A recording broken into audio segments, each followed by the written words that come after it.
Alors dans le monde du référencement, on parle souvent des encres de lien. Alors on va voir ensemble ce que c'est exactement, les différents points importants et puis les pièges à éviter. On voit ça tout de suite ensemble. Alors attends, j'ai un truc à te présenter, ou plutôt un sponsor. Aujourd'hui le sponsor c'est Rocket Link. Rocket Link, c'est la première plateforme d'achat d'articles sponsorisés dans le monde entier, ni plus ni moins. C'est aussi une plateforme pionnière en France puisqu'elle a été créée en 2012, donc vraiment un des premiers à s'être implanté sur ce marché des liens sponsorisés ou du netlinking. C'est une plateforme qui regroupe une trentaine de personnes, donc vraiment axée sur l'humain avant tout, avec un accompagnement avec des chefs de projet, du reporting, du support. Et c'est une plateforme où vous allez pouvoir retrouver 110 000 sites, que ce soit des sites thématisés, régionaux, spécialisés, premium, etc., etc. Donc vraiment un gros catalogue pour pouvoir acheter des liens. Et c'est une entreprise qui est très axée tech pour le coup, avec pas mal d'outils qu'ils ont mis en place, Rocket Link AI, Rocket Link, le plugin Rocket Link plutôt, Rocket Link Benchmark, tout un tas d'outils et de services qu'ils ont mis en place pour leurs clients pour à la fois trouver les bons spots, savoir si c'est des spots qui sont faits pour vous et surtout vous faciliter la recherche dans un catalogue où il y a plus de 110 000 spots au total, que ce soit en français ou dans des langues étrangères. Donc voilà, c'est vraiment un assistant pour vos campagnes de netlinking. Je vous invite à découvrir leurs services et la plateforme. Et moi je vous dis à très vite pour la suite de la vidéo avec notre expert. Allez, à tout de suite. Alors une encre de lien, c'est un lien qu'on va retrouver dans un contenu ou qu'on va retrouver sur une page web. Souvent on va la reconnaître parce qu'elle est soulignée ou d'une couleur différente du reste du texte. Et quand on clique dessus, évidemment, on va se retrouver vers une autre page. Une encre de lien doit être bien choisie en SEO ou en netlinking parce qu'elle va avoir une importance tant pour le visiteur qui va être amené à cliquer dessus que pour Google qui va prendre en compte le contenu de l'encre pour la page de destination. Alors il existe différentes typologies d'encre de lien. On peut partir du désoptimisé, donc ça va être par exemple cliquer ici, en savoir plus, voir la page, et des encres optimisées qui vont être le mot-clé précis de la page de destination, par exemple chaussures pas chères ou immobilier à Nantes par exemple.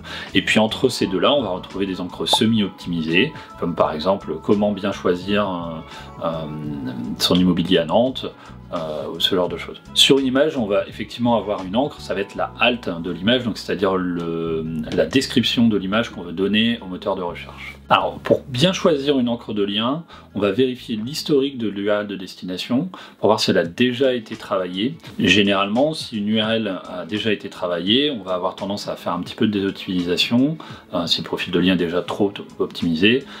Si il est relativement vierge, à ce moment-là, on va pouvoir se permettre d'appuyer un petit peu avec de l'encre optimisée, ce qui va nous permettre de pousser davantage encore en netlinking.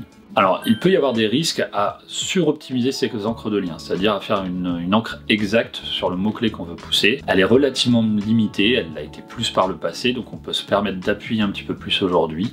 On parlait avant de 8% d'encre optimisée, maintenant on peut dépasser un petit peu. L'important va être de regarder ce que fait la concurrence et de s'y adapter. Il y a une notion qui est importante également, c'est la puissance globale du site. Plus le site va être puissant de base et plus on va pouvoir se permettre d'appuyer davantage en encre optimisée. Alors attention, des erreurs peuvent être faites lorsqu'on fait des encres de lien. Vous allez pouvoir pousser une page, vous allez faire une encre optimisée. Êtes-vous bien sûr que la page que vous voulez pousser est celle appréciée par Google et la bonne pour le mot-clé? C'est indispensable de vérifier cet élément avant de lancer une campagne avec des encres optimisées. Alors la bonne utilisation d'une encre de lien va être donc par exemple de pousser une page catégorie sur un e-commerce avec le mot-clé correspondant. Vous allez parfois avoir peut-être une page produit qui va venir à se positionner et concurrencer votre page catégorie. Donc dans ces cas-là, d'abord travaillez en on-site votre page catégorie et ensuite vous pourrez faire une encre optimisée vers celle-ci. Alors les outils indispensables pour pouvoir analyser vos encres vont être par exemple Ahref, SEMrush ou aussi SEO Observer. Là vous allez pouvoir retrouver l'ensemble de vos liens et aussi donc le profil des encres qui ont été faites et des pourcentages aussi. Ça va vous permettre de pouvoir identifier si vous êtes dans un pourcentage acceptable, raisonnable ou si vous avez un petit peu trop forcé. Alors les encres de liens vont fonctionner de manière différente si on est en interne, donc dans le maillage interne de notre site, ou si on est en externe, donc lorsqu'on va faire de l'acquisition de liens. En interne, on va pouvoir se permettre de faire des encres optimisées de manière appuyée, régulièrement, et un peu partout sur le site. En externe, on va avoir tendance à faire un petit peu plus attention, à faire un petit peu moins d'ancrage optimisé. On en fait quand même parce que c'est important, mais on va varier, on va diversifier les typologies de liens, on va utiliser des synonymies pour rester prudent. Alors, les clics sur un lien sont importants. On ne peut dire dans quelle mesure aujourd'hui Google va mesurer cela, mais il paraît évident qu'un lien qui sera cliqué sera forcément mieux perçu qu'un lien qui ne l'est jamais. De ce fait, il faut penser à utiliser des liens qui donnent envie, avec un peu de call to action dans la sémantique, et qui incitent l'utilisateur à cliquer dessus. Alors vous l'aurez compris, les encres de liens sont un détail stratégique dans votre stratégie d'acquisition.